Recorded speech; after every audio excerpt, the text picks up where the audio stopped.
Assalamualaikum warahmatullahi wabarakatuh. Saya mahasiswi dari Akademi Farmasi Surabaya. Perkenalkan, nama saya Reka Lusa Fitri dari kelas A319 dengan nomor NIM 13519101169. Nah, di dalam video ini saya akan memenuhi tugas saya, yaitu mikrobiologi tentang bakteri. Pertama-tama di sini saya akan menjelaskan mikrobiologi terlebih dahulu. Apa yang dimaksud dengan mikrobiologi? Mikrobiologi adalah salah satu cabang dari disiplin ilmu biologi yang mengkaji semua makhluk hidup atau organisme yang berukuran terlalu kecil untuk dilihat dengan mata telanjang. Objek kajiannya semua makhluk hidup yang perlu dilihat dengan mikroskop, khususnya bakteri. Bakteriologi di sini merupakan ilmu yang mempelajari kehidupan dan klasifikasi bakteri, struktur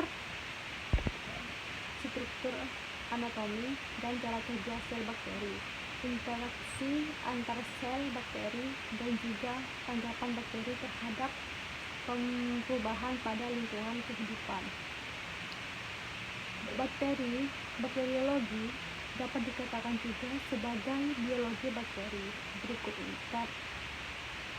karena bakteri ini memiliki nilai ekonomi penting dalam kehidupan manusia, dan demikian pula pada bakteriologi.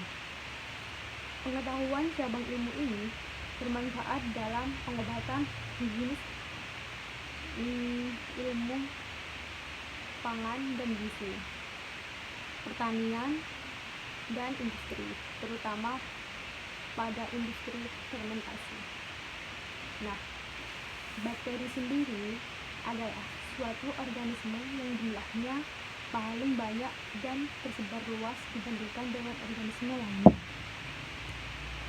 Bakteri umumnya merupakan organisme uniseluler, tidak mengandung klorofil, serta berukuran sangat kecil. Bakteri merupakan makhluk hidup yang termasuk ke dalam kingdom Monera. Ciri-ciri umumnya adalah memiliki satu sel atau disebut uniseluler, tidak memiliki membran pada inti sel, bisa disebut prokariot, dan dapat diamati dengan mikroskop. Struktur bakteri dibagi menjadi 7 bagian. Yang pertama, dinding sel. Dinding sel tersusun atas mukopolisakarida dan peptidoglikan. Yang kedua, ada membran sel yang berfungsi untuk mengatur keluar masuknya zat ke dalam sel. Yang ketiga, ada sitoplasma, merupakan tempat berlangsungnya reaksi metabolik. Yang keempat, ada nukleoid atau DNA untuk mengontrol sintesis protein dan pembawaan sifat. Yang kelima, ada flagela yang berfungsi untuk bergerak. Flagela ini melekat pada membran luar di dinding sel. Yang keenam, ada ribosom. Ribosom ini tersusun atas protein RNA sebagai tempat sintesis protein. Yang ketujuh, ada mesosom. Mesosom ini terbentuk dari membran sel yang tidak berbentuk lipatan. Nah, di sini juga ada macam-macam bentuk bakteri. Bentuk bakteri dibagi menjadi 3, yaitu ada basil. Basil itu bakteri yang berwujud batang atau silinder. Yang kedua, ada kokus. Kokus adalah bakteri yang di dalamnya berbentuk bulat. Yang ketiga, ada spiral.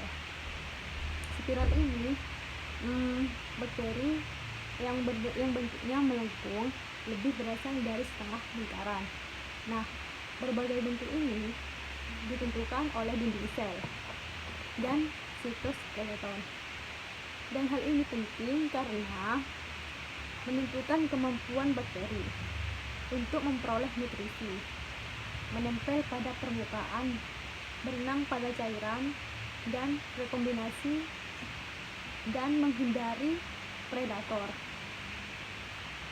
Bakteri berkembang biak dengan cara rekombinasi genetik dan membelah diri.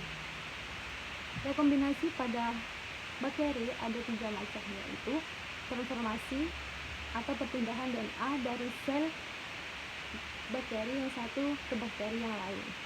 Yang kedua, ada transduksi, perpindahan bakteri genetik. Yang ketiga, ada konjugasi. Sekian video dari saya, kurang lebihnya saya mohon maaf. Assalamualaikum warahmatullahi wabarakatuh.